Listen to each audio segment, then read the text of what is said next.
1, 2, 3.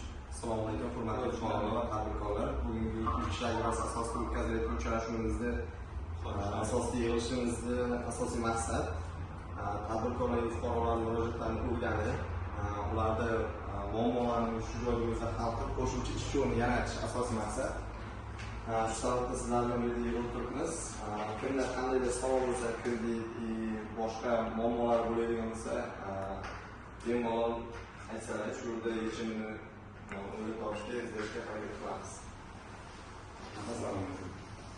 Sizning Marfurdan shu issiqxona qurmoqchi edim. Shunga 17 million so'm kredit so'rayapman. Shu issiqxona qurib, ikkita insonni ish bilan ta'minlamoqchi. Tushunarli. Sizga hozirgi kunda biz tomonidan ajratilgan kredit to'g'risida batafsil ma'lumot berib o'tamiz. 17 million so'mlik kreditimiz bor. Biznesga birinchi qadam, ya'ni hozir biznes maqsadim o'zgartirilgan. 25%dan 3 yil muddatga ajratyapmiz. Sizga kredit ajratib, muammongizni hal qilishga harakat qilamiz. Yana kimda qanday masala